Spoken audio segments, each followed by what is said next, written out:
The wedding was just around the corner, yet my boyfriend chose to defend his so-called childhood sweetheart, that green tea woman of his, and even accused me of being narrow-minded. He said that if I didn't want to lose him, then I should postpone the wedding. I immediately called my sworn enemy.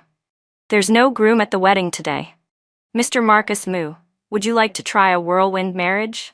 Emily Jang had been seriously ill ever since she was young. Every time she got sick, he would stay by her side to take care of her. Otherwise, he wouldn't be at ease. Michael Song's voice came from the other end of the line, but it no longer had the power to make my heart ache. On my birthday, Emily Jang got a small scratch while filming, and he immediately abandoned me and traveled thousands of miles to take care of her. On our anniversary, Emily Jang said that an anti-fan had sent her a dead mouse, and that she was scared out of her wits, so he rushed to her home at once and stayed with her all night to comfort her. Even on the night before our wedding, Emily Jang said she had a fever, and he secretly bought a plane ticket and flew over to stay with her all night.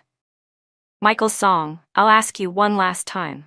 The wedding is at 11 this morning. Can you make it back in time? He sighed, his tone sounding as if he had no choice. Lily Lee, I'm at their film set right now. Just getting to the airport takes more than 3 hours. I won't make it. Can we postpone the wedding for one day? Postpone the wedding? At this point, all our relatives and friends had already arrived or were on their way to the hotel, yet he was telling me to postpone it. On what grounds? Lily Lee, on the grounds that you, Michael Song, are scum enough or that Emily Jang is green tea enough. Lily Lee, things between Emily and me aren't what you think. Don't be so petty. Petty? I think the two of you should just get married on the spot and stop wasting my time any further. I've watched the two of you put on this act for 4 years, and I'm exhausted. I let out a cold laugh and delivered my final ultimatum. If you can't make it back today, then we're over. Lily Lee, I know you're jealous and speaking out of anger, but I've already said it. It's just that I can't make it back in time. If you don't want to lose me, then just postpone the wedding. After saying that, he angrily hung up the phone, as if from beginning to end, I had been the one in the wrong. Right or wrong, it was all something I had brought upon myself. But from now on, it would never be like this again. I turned around, picked up the chair beside me, and smashed it hard into the wedding photo hanging on the wall. A loud crash echoed through the room. People outside rushed in, and when they saw the photo frames shattered all over the floor, everyone froze in shock. Lily, what's going on? What did that bastard Michael Song say? My best friend Anna Yang rushed over and grabbed my arm as I was about to lift the chair again, telling me not to hurt myself and saying she would smash things for me instead. The bridal room was a complete mess. My mother walked over and gently patted my shoulder. All right, don't get married anymore. Later, I'll have your father talk to your grandfather. I looked at her, the corner of my mouth lifting slightly, but my gaze was firm. Who says I'm not getting married? Everyone stared at me in shock. I dialed my sworn enemy, Marcus Moo. The phone rang for a long time with no answer. Just as I was about to hang up, someone suddenly picked up on the other end. A man's voice came through, sounding slightly hesitant. Hello, Lily Lee? I gripped my phone tightly, my heart tense, but at this moment, Marcus Moo was the only person I could think of. Or at least the only one I could try. When he found out that I was about to get married, he had once joked, if you married me, that would be great. Then, we wouldn't be rivals anymore, but a power couple. Today I might lose love, but I could not lose my self-respect. This wedding had to go on. Taking a deep breath, I gathered all my courage and said, yes, it's me. I'm getting married today, but I'm missing a groom. Mr. Moo, would you like a whirlwind marriage? The line fell silent. 1 second, 2 seconds, 3 seconds. My heart started pounding faster, and disappointment slowly rose when I thought he wasn't going to answer. Just as that thought crossed my mind, Marcus Moo's voice suddenly came through, carrying a hint of amusement, almost mocking. Lily Lee, what kind of joke are you playing? I swallowed hard. If you don't want to, then forget I ever said it.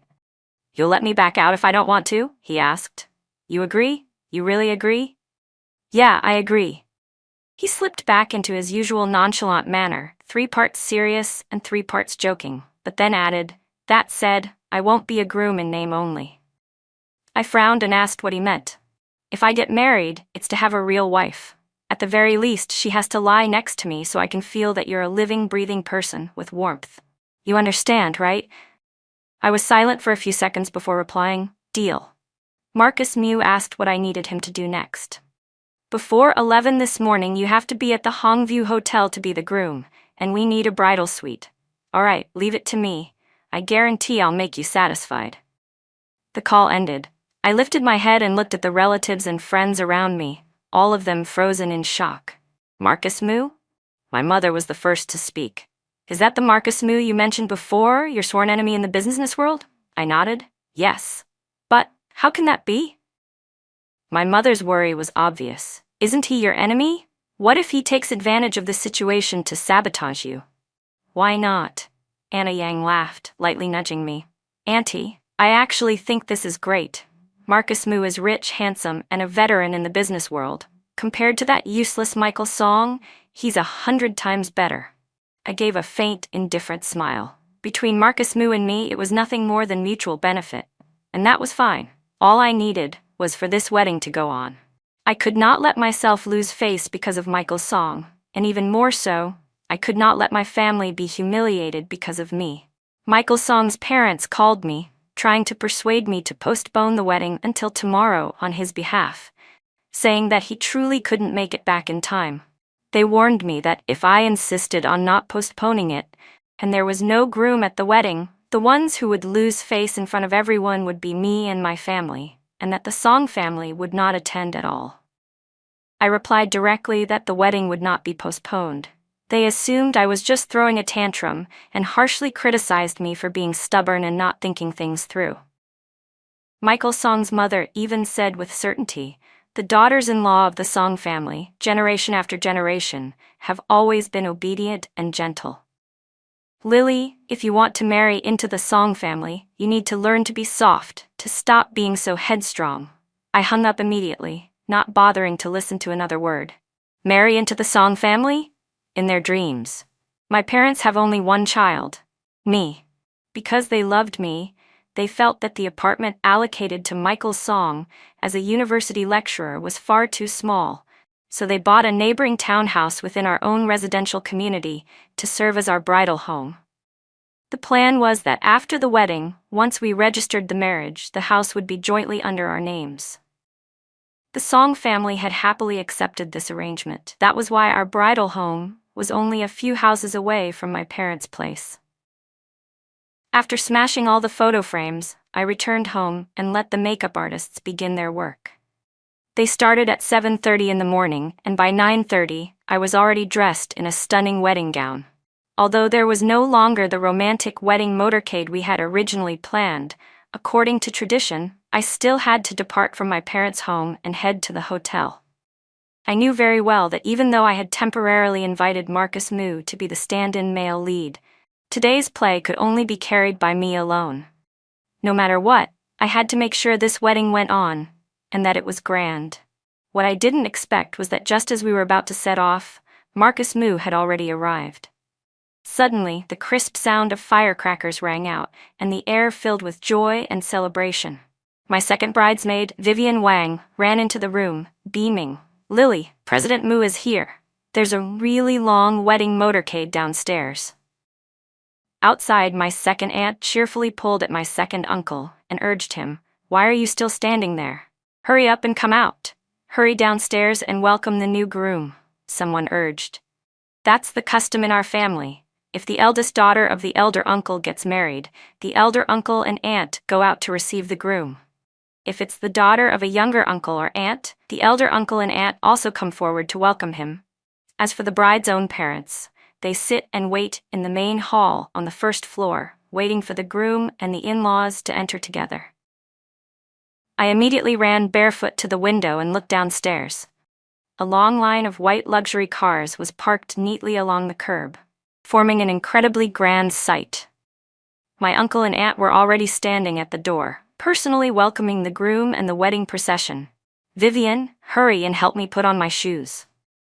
I turned and sat down on the bed. I had no idea what Marcus Mew was planning, so I quickly tidied myself up and went downstairs. In the main hall on the first floor, a middle-aged man in a perfectly tailored suit stood there in silence, his buzz-cut hair and stern face giving off an imposing air as he fixed my father with a sharp gaze. He was Marcus Moo's father. I had run into him a few times before in the business world.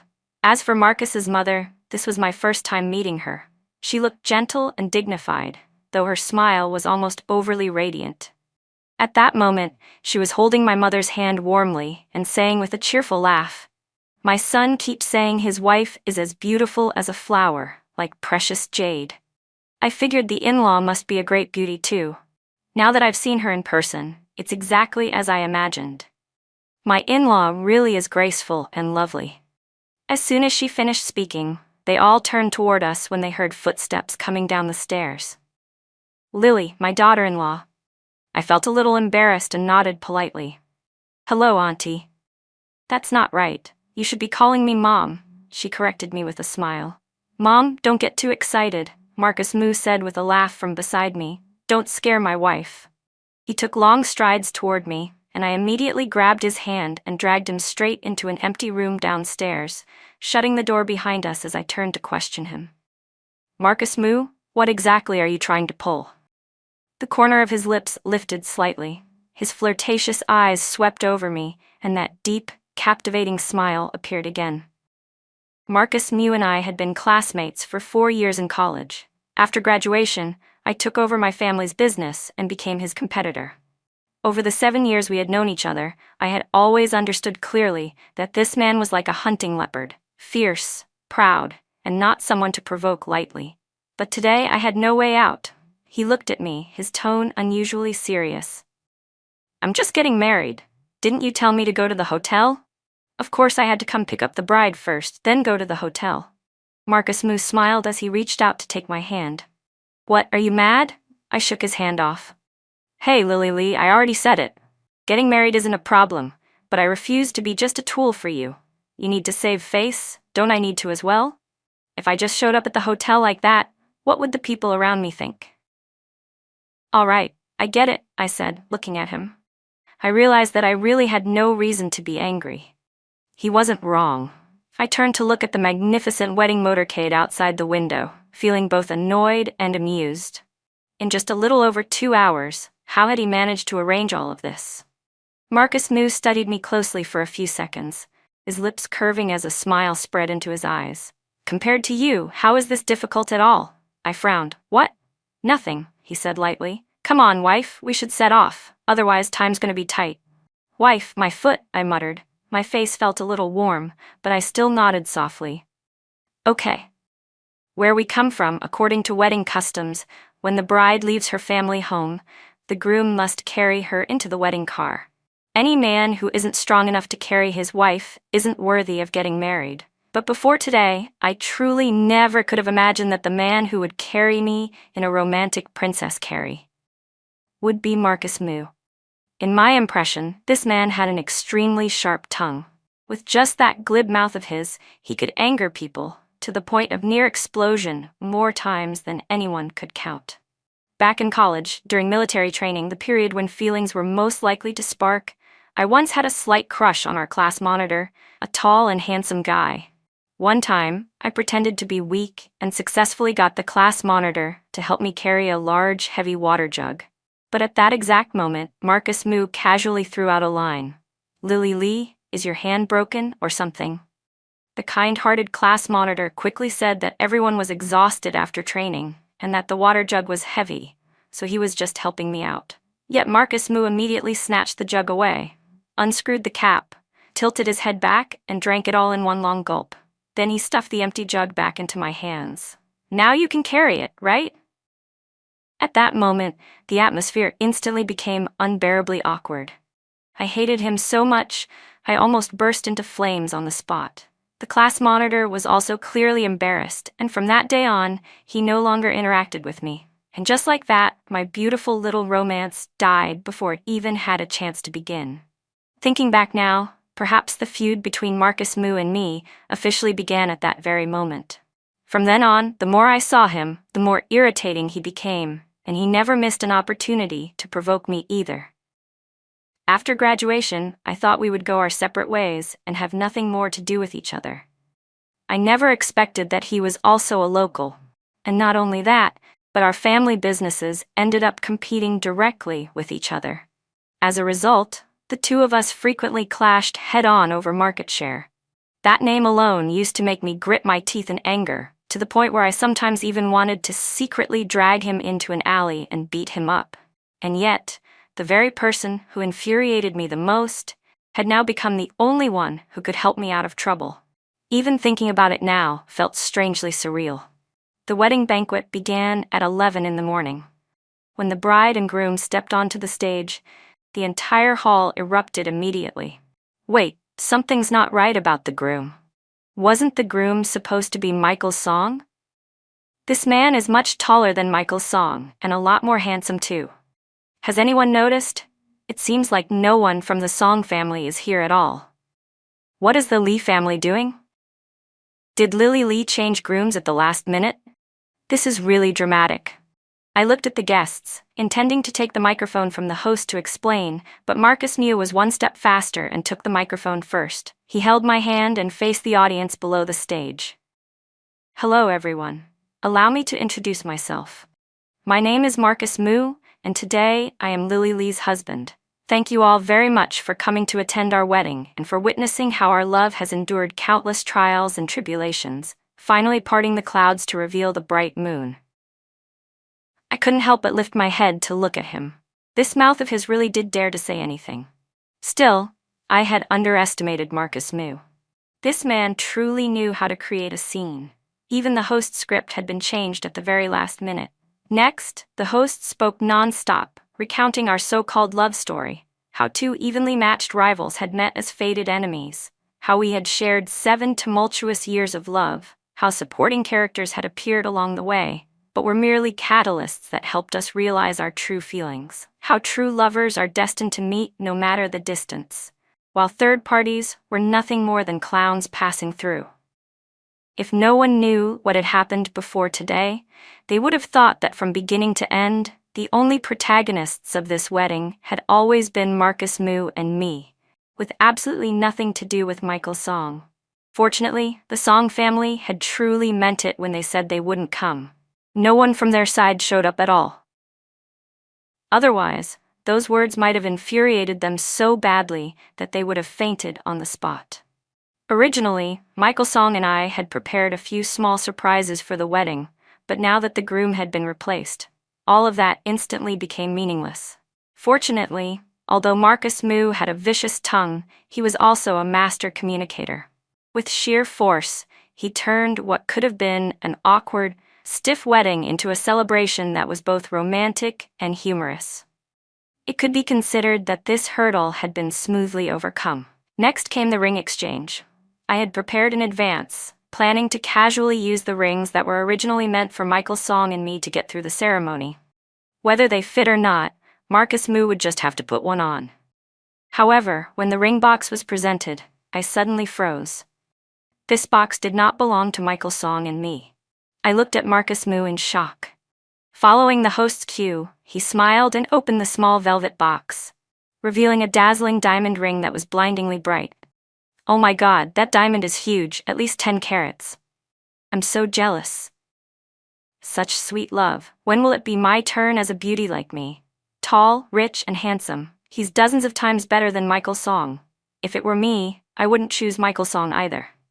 If Michael's Song were here, he'd probably be so angry, he'd vomit blood. So what's really going on with this last-minute groom swap? This doesn't seem simple at all. Ah, who cares? Just focus on eating the dog food of love. Below the stage, the guests were all extremely excited. On stage, I silently slipped the ring onto my finger and felt it fit so perfectly it was almost suspicious. A strange sense of panic suddenly rose in my chest. At that moment, the host smiled and now we invite the groom to give the bride a seal of love, also known as a passionate kiss. Is everyone looking forward to it? Yes. Louder, are you looking forward to it? Yes. I turned to look at Marcus Mew, intending to remind him that he only needed to go through the motions. Just as I was about to tilt my face so he could kiss my cheek, he suddenly bent down decisively and pressed his lips straight onto mine. My emotions were already in complete turmoil. But the end of the wedding banquet did not mean everything was over. Aside from business partners, the remaining guests were all relatives and friends. Whether out of curiosity or simply wanting to see if we could truly pull off this emergency fix, they suggested going to see our bridal suite. A substitute groom like Marcus Moo managing to do this much was already close to perfect. Could he really have had time to prepare a bridal suite as well? Seeing the situation turning bad, I was about to politely refuse when Marcus Moo smiled and said, "Everyone is welcome to follow the wedding motorcade." I genuinely thought he had lost his mind. On the way, I was restless with anxiety. I knew I was competitive and very concerned about saving face, but I truly did not want to embarrass myself in front of everyone, let alone be mocked. "Don't worry," Marcus Moo said as he reached out and held my hand. I looked up at him, the words I wanted to say sticking in my throat. I wanted to blame him for agreeing to that request, but thinking it over carefully, he had already done far more than enough today. However, when we arrived, I realized how wrong I had been. His "don't worry" was not empty reassurance at all, because everything had already been prepared. The spacious villa was brightly lit. Red carpets stretched across the ground, fresh flowers bloomed everywhere, and archways entwined with red roses stood in rows. Everywhere radiated the unmistakable message of money and over-the-top romance. Marcus Moo leaned close to me and whispered, "The decoration team just left." From the entrance to the living room to the bridal suite, everything was perfect to an almost frightening degree. And the most frightening part of all was that there were even wedding photos. They were clearly the wedding photos I had taken earlier with Michael Song. Yet somehow, Marcus Moo had obtained them and replaced Michael Song's image with his own. I stared at him in shock. How did you do this? This really had to be called the ultimate pinnacle of emergency damage control. Marcus Moo answered calmly. As the saying goes, money makes even ghosts push the millstone. This time, I truly believed it. After being busy with the wedding all day, I was completely exhausted. After taking a shower and changing into a soft nightgown, I didn't bother being polite at all, and climbed straight onto the 3-meter-wide wedding bed, sprawling out so completely that I couldn't even be bothered to move my toes.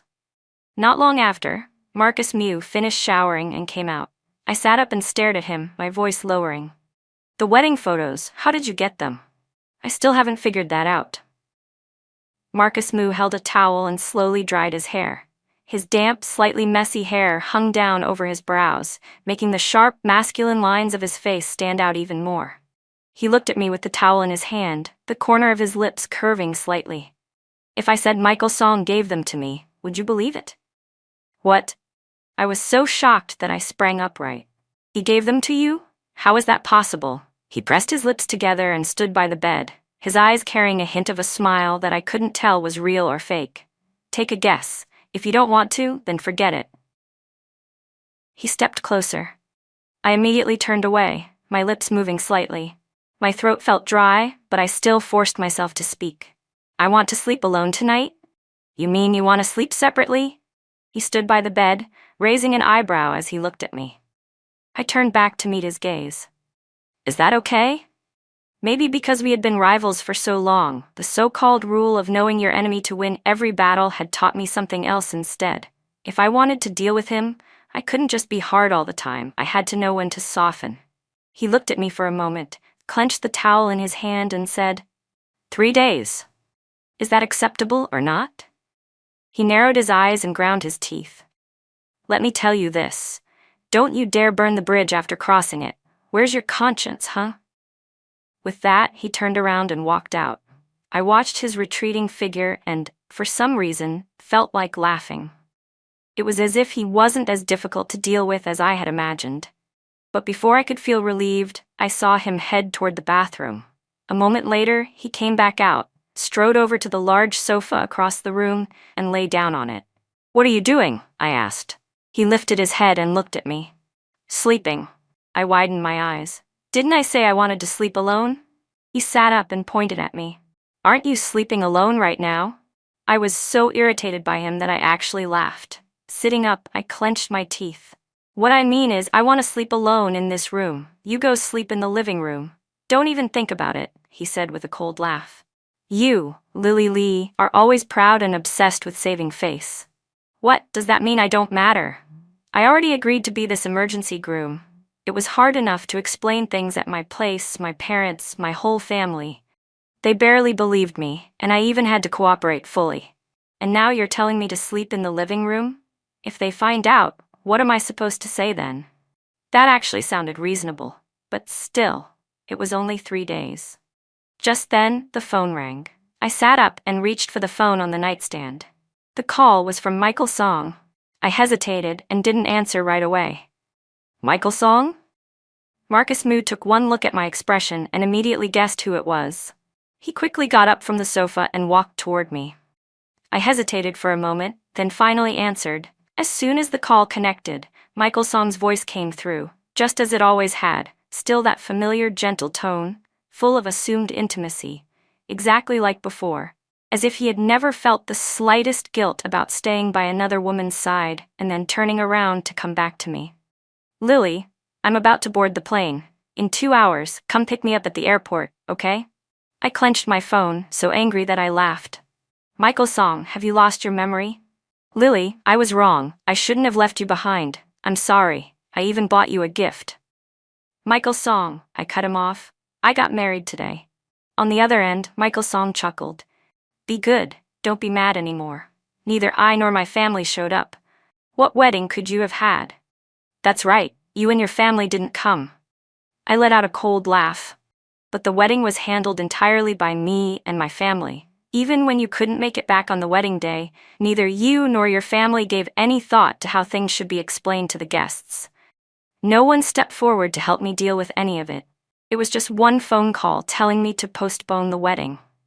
But Michael Song, this world doesn't revolve around you being the only man in it. What do you mean by that? Michael Song's tone sank as he raised his voice to question me. Lily Lee, what exactly are you trying to say? At that moment, Marcus Moo reached out his hand. I hesitated briefly, then handed the phone to him. Marcus Moo and I might not have a future together, but there was one thing I was certain of. I would never turn back to Michael Song again. Lily Lee, say something, Michael Song urged. Say what? Marcus Moo's low voice came through, carrying a hint of amusement. He turned on speaker mode and said slowly, In the middle of the night, if you want someone to pick you up, then go find whoever you want. Don't order my wife around. You, Michael Song cried out in shock. Marcus Moo? Is that Marcus Moo? Oh, just calling my name is fine. I'm not your father, Marcus Moo replied lightly. Michael Song immediately exploded in anger. Who are you calling your wife, you bastard? You even took Lily's phone, Marcus Moo said calmly. Michael Song, my wife is, of course, Lily Lee. Don't play dumb. You know exactly what you've done. Don't bother my wife again. Otherwise, the one who won't end well will be you. Lily Lee, Marcus Moo, you two are traitors. Michael Song shouted. Marcus Moo decisively hung up the call, but very quickly, the phone rang again. It was still Michael Song. This time, I directly blocked the number. That night, I felt completely exhausted, both physically and mentally, yet my mind was unusually clear. I thought I would be awake all night, but at some point without realizing it, I fell asleep. When I woke up, soft light filtered through the curtains. I jolted upright and grabbed my phone. It was already past 9 in the morning. I jumped out of bed at once. According to local custom, on the second day after getting married, I had to return to my parents' home. I quickly washed up, but then suddenly remembered that I had only brought one change of clothes with me yesterday. I pressed my forehead and let out a quiet sigh. I planned not to shower again, just do some light makeup and leave right away. But when I stepped out, I was surprised to see a neatly folded set of clothes laid out on the sofa. From the inside out, everything was exactly my size. I couldn't help but laugh. This man, who would have thought Marcus Moo could be so thoughtful? Suddenly, I realized that perhaps because we had been at odds with each other for so many years, I had subconsciously labeled him as someone unpleasant. I had only ever seen his sharp tongue and arrogance, never stopping to consider his other sides. I showered, changed, put on makeup, and then left the room. You're up, Marcus Moo said. Downstairs, he was working on his laptop. When he saw me come down, he immediately stood up and walked over, taking my hand. "You're dressed so neatly. Are you heading to work?" "No," I said, looking at him. I hesitated for a moment before continuing. "Don't you know? According to custom, today we have to go back to my parents' place. And besides, Grandpa didn't say anything at the wedding yesterday, but he's definitely still suspicious and angry. When we go back this time, we'll have to explain everything properly." "Oh, that," Marcus Moo said, momentarily stunned. Still holding my hand, he pulled me toward the dining table. "Eat breakfast first." He pulled out a chair for me to sit down, then brought out a pot of millet porridge with abalone, soup dumplings, hot steamed soy milk, and 2 soft-boiled eggs. He ladled a bowl of porridge for me. I took a bite. It was unexpectedly delicious. "Your family's chef is really good," I praised. He glanced at me calmly and said, "My family doesn't have a chef." I stared at him. "Then who made this?" "I did," he replied casually. "If you like it, I'll cook for you more often in the future. I know how to make a lot of other dishes too." The man I had always thought was arrogant and aloof turned out to have such a gentle, capable side as well. I picked up the glass of soy milk and took a sip. It was freshly ground, pure soy milk. "You even made this soy milk yourself?" He looked at me and smiled faintly. "Mrs. Moo, you can trust that in the future I'll take good care of you." "Oh, I..." Suddenly, I found myself unable to meet the deep gaze in his eyes. I lowered my head and continued eating breakfast. After we finished, I was about to clean up the dishes, but Marcus Moo caught my hand. He still wore that casual, unrestrained demeanor of his, yet his low voice was magnetic and far gentler than when we used to argue back and forth. "Such pretty hands, how could they be used to wash dishes? Leave this kind of hard work to your husband." He took the stack of dishes from my hands and started cleaning up. His movements were a little clumsy as he put the dishes into the dishwasher, while I stood nearby watching. I suddenly remembered the last time I went to Michael Song's place to cook. I wasn't good in the kitchen. The 2 dishes I made that day were mediocre at best, both in appearance and taste. But at least Michael Song had been polite enough to finish them. When I took the dishes to wash, he had hugged me from behind and said gently, "You're really lucky to have a wife who's both beautiful and capable."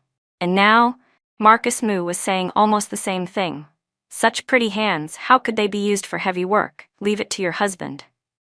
"What are you thinking about?" I didn't know when Marcus Moo had walked over. His face was just inches from mine, warm breath brushing against my cheek. "Nothing," I said, my heart suddenly racing, my face heating up as I hurriedly stepped back. But Marcus Moo reached out, wrapped an arm around my waist, and lowered his head to kiss my forehead. I immediately pushed him away and fled the dining room as if running from something. Marcus Moo and I were getting ready to go back to my parents' home when my mother called. She said the Song family had come to cause trouble. We rushed back at once. The moment I stepped inside, I heard Michael Song's mother shouting loudly, "Your daughter really has no shame. She was already involved with another man long ago." "The one with no shame is Michael Song," Marcus Moo said coldly, his voice full of authority. Everyone in the living room turned to look at us at the same time. Michael Song's mother jumped up, her face pale. "You 2 bastards, enough." My grandfather slammed his hand hard on the table, his sharp gaze sweeping across everyone in the room. "Do you think I'm already dead?" Michael Song's mother snorted coldly. "Old sir, this matter is clearly the Lee family's fault. Aren't I allowed to scold them a few times? Marriage is a major matter. No matter what, you crawl if you have to, but you must crawl to the altar and get married. But what about Michael Song? He ran off with another woman. And now you're saying our Song family is at fault." My grandfather pointed straight at the door. "You still have the face to come here and argue? Get out, all of you." Michael Song's father's expression darkened as he said angrily, "I never expected you people to not only refuse to apologize, but also, get out." My grandfather roared again. Michael Song's father stood up in fury and pulled his wife to leave. But Michael Song's mother shook him off, looked at me, looked at my parents, and said, "Fine, we can leave, but the villa you promised us must be sold and half of the money given to us." I laughed in sheer anger. "On what grounds would we give half to you?" She answered shamelessly, based on the agreement between our two families. Are you out of your mind, blinded by money? My mother snapped. The villa belongs to our family. Why should it be split with you? What is Michael's song to us? Even my usually gentle mother couldn't take it anymore. She stood up, pulled Marcus Moo to her side, and said, "Our family said that after Lily got married, the villa would be registered under the names of the two spouses. But our son-in-law doesn't have the surname Song. His name isn't Michael Song. It's—" My mother suddenly hesitated, having forgotten her son-in-law's name. Marcus Moo smiled. "Marcus Moo?" My mother immediately lifted her chin and followed up forcefully. "That's right. My son-in-law's name is Marcus Moo, not Michael Song." Michael Song's mother pointed straight at me. "You people put horns on my son, and you still dare to be so brazen? I will definitely expose this and let everyone see your shameful true colors." Truly a case of a thief crying thief. I laughed coldly. "With parents like you, no wonder you raised a piece of trash like Michael Song." Furious, Michael Song's mother stormed off, and before leaving, she loudly threatened me, "Lily Lee, just you wait." At that moment, Marcus Moo's phone rang. He answered and said only one sentence. "Got it. I'll be right there." Then he turned and walked out of the house. I immediately followed him and saw his assistant, Frank Fang, parked outside the villa gate. After passing through the iron gate, Frank handed Marcus Moo a document folder. Just then, Michael Song's parents were also heading out. Marcus Moo took the folder and handed it straight to them. "Take it and look carefully. I have plenty more things like this. Go ahead and spread the rumors if you want. I'd like to see who ends up losing face." Michael Song's parents' expressions shifted from shock to livid darkness. They hesitated for a moment, but in the end, they still took the folder and left. Afterward, I asked Marcus Moo what he had given them. But he only smiled and didn't answer. My mother sighed with emotion. Before, I only thought the Song family was a bit pragmatic. Seeing that Michael Song was a university professor, refined, polite, gentle, and mild, I didn't think too much of it. After all, Lily wouldn't be living with her in-laws. As long as the two of them got along, it would be fine. But now that I think about it, it's really fortunate that our Lily didn't marry into that family. We hurried back to my parents' home. I had assumed that, just like me, Marcus Moo surely wouldn't have had time to prepare any return gifts. My family members were all reasonable people, and no one mentioned it. However, after the guests gradually left, Marcus Moo went out again. When he returned, he was carrying a long rectangular box along with two smaller boxes. I asked curiously, "What are these?" "Come here and help me hold them," he said, looking at me. I stepped forward and took the two smaller boxes. They weren't very heavy, but the long box in his hands looked anything but light. Just then, my mother came in carrying a plate of fruit and asked curiously, "Marcus, what's that?" Marcus Moo hugged the long box, calmly walked up to my grandfather and said naturally, "This is a gift my parents asked me to bring for you." He already had a pleasing face, and with that gentle spring breeze smile, he instantly earned several more points of goodwill. My grandfather replied coolly, "We're all family. There's no need for gifts." After all, to an unfamiliar son-in-law, the old man couldn't exactly be said to feel much affection. "It's just a small token," Marcus Moo said politely. "I heard you like collecting jade. The elders in my family have had their eyes on this piece for a long time. They've looked at it so much they're tired of it, so they asked me to bring it here, hoping you'll like it." Hearing this, my grandfather showed a flicker of interest. "Jade? All right, let me take a look." Marcus Moo opened the box. Inside lay an exquisitely crafted green jade ruyi. My grandfather's eyes immediately lit up. He slowly reached out to take it, admiring the perfect grain, clear, smooth to the touch, truly a precious piece of jade. Marcus Moo smiled. "I'm very glad you like it," but my grandfather refused. "It's too valuable. Take it back. The most precious thing of the Lee family has already married into the Moo family. What does a small jade ruyi matter compared to that?" "Grandpa, if you truly accept me as your grandson-in-law, then please accept this small gift," Marcus Moo said with a gentle yet sincere smile. This guy, I had almost forgotten about his sharp tongue. But truth be told, this jade ruyi really suited my grandfather's taste. In the end, he accepted it. The two remaining small boxes were opened next. One contained top-grade big red robe tea, my father's favorite. The other held a classical jade hairpin, exquisitely crafted and perfectly suited to my mother's fondness for wearing traditional Han-style clothing. I truly couldn't figure out how Marcus Moo had managed to learn everyone's preferences in my family so precisely. It was honestly mysterious. Marcus Moo sat with my father, drinking tea and discussing the art of tea with remarkable fluency, just like a seasoned tea connoisseur. At the same time, he played chess with my grandfather for a full 2 hours. Their match tense like a meeting of evenly matched rivals, yet at the crucial moment he lost discreetly, without exposing a single flaw. Even when my mother sat watching Korean dramas, he was able to chat with her about the background and acting skills of the male actor she liked, even saying that he admired that actor as well. In just one day, Marcus Moo managed to make my father, my mother, and my grandfather all genuinely happy. Even the way they addressed him changed from distant and formal Marcus Moo to affectionate Moo and Moo. I was truly speechless. I had never met a man who could be this green tea level smooth. That evening, when we were about to leave, my grandfather specifically reminded me, "Lily, Moo is a good child. From now on, the two of you must live in harmony." "That's right," my mother chimed in. "Marriage isn't something you can joke about a second time. Don't give people something to laugh at. Tomorrow, you two should go register your marriage." As she spoke, she turned to Marcus Moo with a beaming smile. "Moo, after you get the marriage certificate tomorrow, remember to come home for dinner in the evening. I'll cook a really good meal for the two of you myself." I frowned, not knowing what to say. My parents continued sternly. "Listen to your mother. I was clearly their biological daughter. If you don't want to register the marriage, you don't have to go." Marcus Moo suddenly said to me on the way back. "I'll find a reason to temporarily smooth things over with your parents."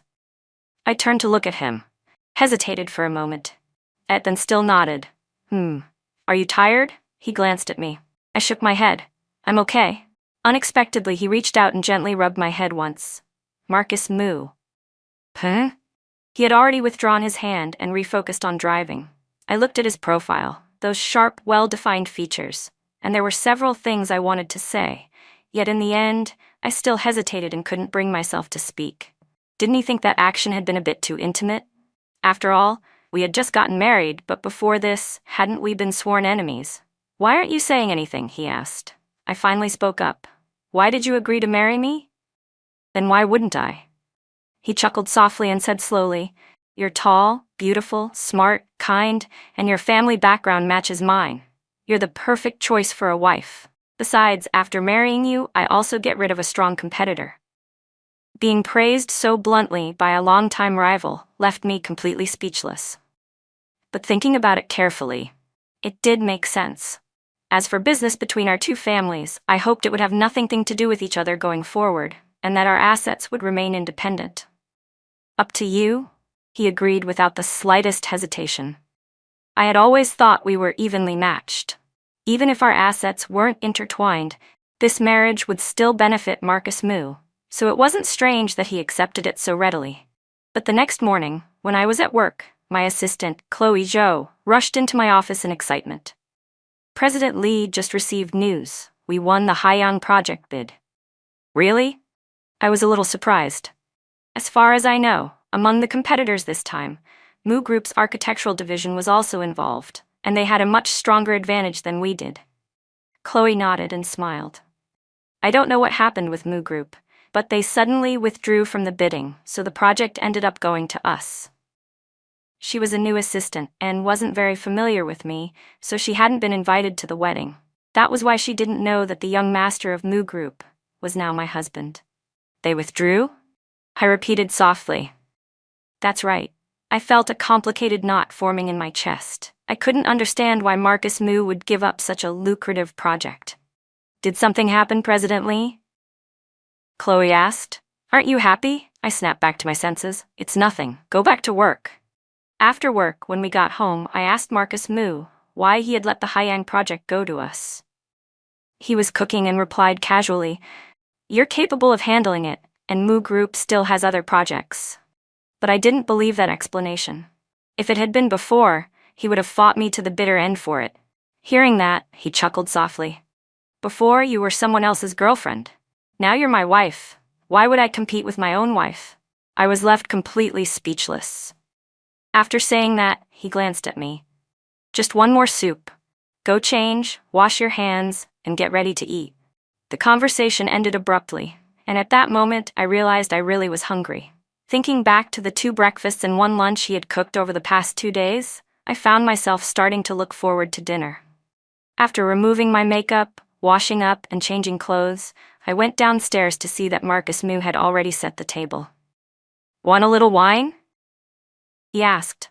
I don't eat carbs at night, so I nodded. Stir-fried garlic leeks with smoked pork belly, sweet and sour ribs, shrimp with snow peas, and fish head tofu soup. Every dish on the table was something I liked. I didn't expect our taste to be so similar, I said as I picked up a piece of pork belly. The flavor was even better than I'd imagined.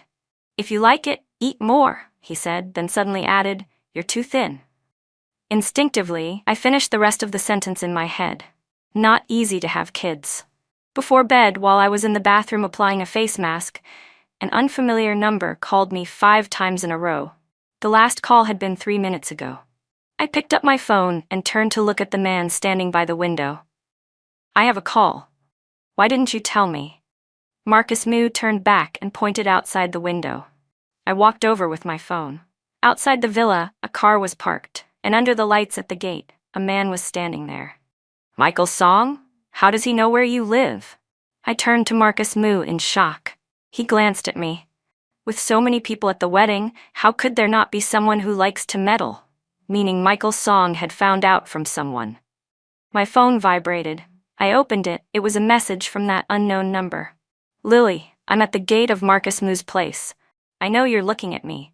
Come down. I have something I want to say to you. I stared at the message, my feet edging forward slightly. Marcus Moo watched me intently. You want to go out? I didn't reply. The phone vibrated again. If you don't come out, I'll stand here and wait. I'm begging you. I just want to talk to you one last time. I hesitated, then turned around. Marcus Moo immediately reached out and grabbed my arm, his brows lifting slightly. Have you thought it through? I nodded. Just this once. I'll go with you. Up to you. I stepped outside. The moment the gate opened and I walked out, Michael Song rushed toward me. Lily, you finally agreed to see me. But then his expression suddenly changed when he saw Marcus Moo standing behind me. His face darkened. Lily, I have something to say to you. He can't be here. The corner of my lips curved upward as my gaze shifted to the woman standing by the front of the car on the other side. An outsider like Emily Zhang can be here, but my husband can't? Husband? Michael Song stared at me in disbelief. So you two really were sneaking around behind my back. Lily Lee, you really are a shameless bitch. I swung my hand and slapped him hard across the face. The slap landed solidly. As soon as I struck him, my palm burned, and my whole body went numb. Michael Song was slapped so hard that he stood there stunned, clutching his face and staring at me blankly for several seconds. This is the last time, Michael Song.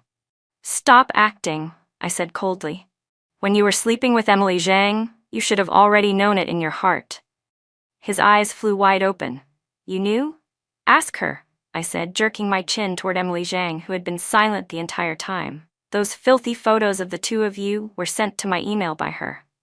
Michael Song's eyes widened even further as he turned to glare at Emily Zhang. You promised you wouldn't let her find out. Emily Zhang remained silent, but a bleak smile slowly appeared at the corner of her lips. For some reason, I suddenly found myself able to forgive her, because she was both detestable and pitiful. Save what little dignity you have left. This is the end. From now on, we go our separate ways. I turned and walked back inside. But behind me, Michael Song's mocking voice rang out. Marcus Moo, so you finally managed to pry loose someone else's wall. Feeling proud? My steps halted. I turned in shock to look at Marcus Moo. What? Marcus Moo stayed silent. Michael Song burst into laughter and pointed at him. I really should have guarded against you earlier. I should have known better.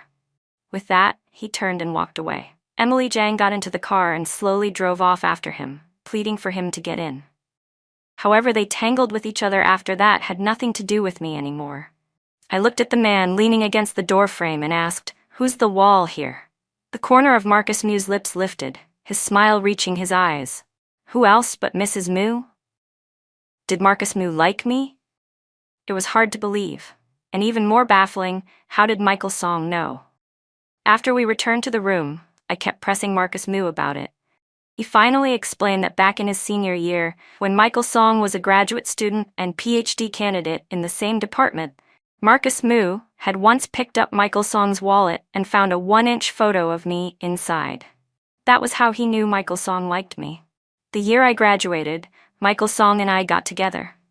Knowing that Marcus Moo liked me, after we finished taking our wedding photos, Michael Song sent Marcus Moo a copy, along with a single line, "You can give up now."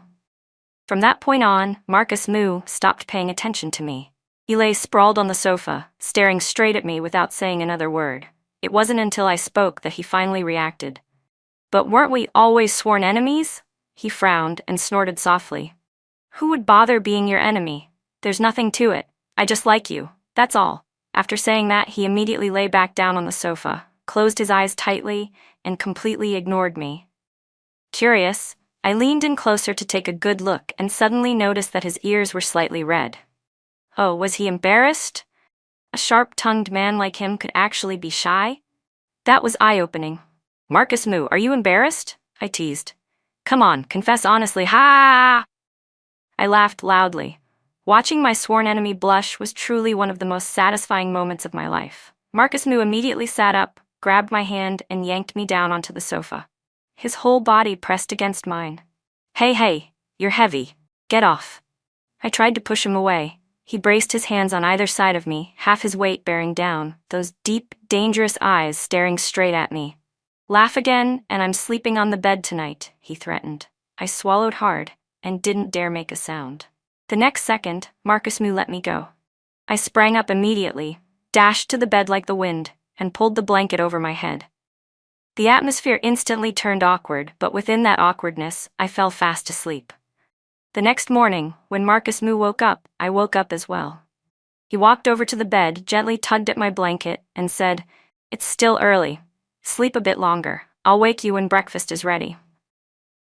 I murmured, burrowing into the blanket and drifting back to sleep. When I woke again, it was already 6:50 a.m.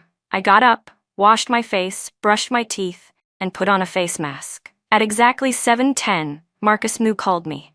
When I went downstairs, breakfast was already laid out. After we finished eating, Marcus Moo said, "My mom says we should go back for dinner tonight. Is that convenient for you?" "It is," I replied. He smiled. "So today I'll drive you to work, and after you get off, I'll pick you up and we'll go home together." I thought about it for a moment and nodded. All right.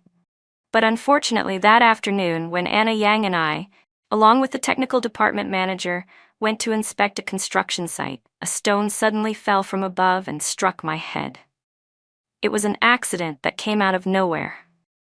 There was a lot of bleeding, and I was rushed straight to the hospital. The diagnosis was a concussion, and the doctor required me to be admitted for observation. As soon as the examination was completed, Marcus Moo hurried over. Beneath his usually calm expression was worry he could hardly conceal. It was only after he heard the doctor explain my condition that his face relaxed a little. He went to take care of the admission procedures. I turned to Anna Yang and asked, "How did he know I was here?" Anna, the only suspect, just smiled. That was when I finally uncovered a shocking truth. "You two are cousins?" I stared at her in disbelief. "How many years have you been hiding this from me?" Anna gave an awkward laugh. "Well, haven't you always treated my cousin like your sworn enemy? Every time you mentioned him, you were grinding your teeth. But I swear, I've always kept work and personal matters separate. I've never leaked any internal company information to him. That I believed. But things about me, you must have told him plenty. My preferences, the food I like, those were all from you, weren't they?" Anna beamed. "Heh, he's my cousin. If I can help him, why wouldn't I?" I pointed at her. "Very impressive. The case is finally solved." Following the doctor's advice, I needed to stay in the hospital for 3 days of observation. I was assigned to a regular double room. That evening, both my parents and Marcus Moo's parents came to visit. At first, my mother planned to stay and take care of me. But my mother-in-law immediately said, "In-law, a daughter-in-law should be cared for by her own family. Let Amu have a chance." That very day, Marcus Moo packed my clothes and daily necessities and brought everything to the hospital, thoroughly and thoughtfully. I said, "It's just a head injury. My arms and legs are fine. I don't need anyone to take care of me." But Marcus Moo insisted on staying for all 3 days of my hospitalization. From meals to daily routines, he handled everything himself. The only thing I could still do on my own was wash my clothes. I had always thought he was the arrogant, free-spirited type. I never expected that when it came to taking care of someone, he would be so meticulous and patient. On the 4th day, after another checkup, the doctor informed me that I could be discharged. However, there was an urgent matter at the company, so Marcus Moo had to go deal with it. As a result, my mother-in-law came to the hospital to help me with the discharge procedures. "Lily, does your head still hurt? How about staying 2 more days?" "It's okay, Mom. The hospital isn't as comfortable as home," I said with a smile. That made sense. I was about to get up to pack my things when she immediately stopped me. "Sit still. Let me do it." "Thank you, Mom." My wound throbbed slightly. Just shaking my head made it sting sharply, so I obediently stayed seated. My mother-in-law was very gentle, even her voice soft and soothing. Unable to suppress my curiosity, I asked, "Mom, you're not originally from here, are you? Your accent sounds a little different." "That's right," she smiled at me. "Our family isn't local, didn't you know? Marcus Moo isn't from this city either?" I was a little surprised. "That's right," she said, putting the items down and sitting beside me, taking my hand. I felt a bit confused. She then smiled warmly. "There's something I've always wanted to tell you." "What is it?" I asked. She said, Moo studied business management so he could take over the family business, but in his 2nd year of college, he suddenly asked his father to shift the focus of the family's business focus over here. It just so happened that his father had a friend who was investing in a major construction project in this city and wanted his father to come in as a partner. That's how our family gradually shifted the center of our business here. "So that's how it was," she continued. "For his father it was work. But for him, there was another reason. It wasn't until 2 years ago that I found out there was a girl he liked in this city. That was why he insisted on moving here." "A girl he liked? Was that me?" She let out a soft sigh. "Before you two got married, Anna Yang told me that the girl Moo liked was about to get married. The night before your wedding, I was so worried that I went to see him. At that time, his computer was filled with wedding photos. I thought the girl in those photos must be the one he loved. It was just a pity that she was about to belong to someone else." At that point, she smiled faintly. I never expected that the next morning he would suddenly call me and say he wanted to get married. I couldn't help laughing. "And then what happened?" "I was completely flustered," she said. "I thought he'd gone crazy. I asked him who he planned to marry, and he said, 'The woman I love.' From the excitement in his voice, which he couldn't hide at all, I knew it was real. He told us not to ask too many questions because time was tight, just follow his arrangements and prepare." She paused, her eyes turning slightly red. "My son stopped crying when he was 5 years old. But that night, when I went to see him again, I found him drinking alone and crying." She looked at me gently. "Lily, I hope you'll cherish him. He truly loves you, very, very much." Marcus Moo had cried because of me. That was a shocking revelation. I pressed my lips together and replied softly, "I will cherish him." As soon as we left the hospital, Marcus Moo arrived. My mother-in-law said, "Lily won't be able to go to work for a while anyway. Why don't you come stay at my place for a bit? You won't have to worry about meals, and I can take care of you." Live with my mother-in-law? She did seem very kind, but we still weren't that close yet. Before I could even refuse, Marcus Moo spoke first. "There's no need, Mom. I can take care of my wife myself. You should go home first. We'll head back too." After saying that, he picked up my luggage and pulled me into the car. On the way back, I kept glancing at him from time to time, trying to imagine what he looked like when he cried. Just thinking about it made me laugh quietly. Finally, Marcus Moo couldn't take it anymore. "Lily Lee, if you took the wrong medicine, say the word. We can still turn around and go back to the hospital for a stomach pump." I laughed even harder, so hard that my head started throbbing in waves. "You're really sharp-tongued, even to a patient. Do you think that's appropriate?" And you looking at your husband like he's an idiot? That's appropriate? He shot me a glare at a red light. Confess honestly. Tonight I'll make something delicious for you. And if I don't confess, then I'll still make something delicious for you, Marcus Moo said, pursing his lips. Well, doesn't that settle it? I shrugged smugly and laughed out loud. That night, before going to bed, Marcus Moo paced back and forth by the bed, clearly plotting something. According to our earlier agreement, he had given me 3 days to sleep on my own. Now, he felt it was time to return to the nest. Honestly, if I hadn't known that he liked me, I probably would have tried to delay it a bit longer. But thinking it over carefully, a man over 6 feet tall, handsome, rich, capable, who doted on his wife and had secretly loved her for so many years, how many men like that were there in the world? Maybe I should give it a try. I climbed onto the bed first and looked at him. When you sleep, you don't roll around and accidentally hit my head, do you? How could that be? He widened his eyes, then raised his hand and made a solemn oath. I sleep very properly. I absolutely don't move around. I patted the spot beside me. Then come up and sleep. Gladly, he said, immediately climbing onto the bed and lying down next to me, even carefully promising, you can sleep without worry. I won't touch your injury, he said. I closed my eyes and hummed softly. All right then. But the very next second, he suddenly leaned over and placed a light kiss at the corner of my lips. Good night, my wife. That really was too unexpected. I stayed home to recover for a few more days. During that time, aside from the moments when he had to go out for work, Marcus Moo spent most of his time with me. The injury wasn't serious. It took just over a week before the stitches were removed. The doctor had shaved a small patch of hair around the wound, and I thought it looked awful, so I wore a wig whenever I went to work.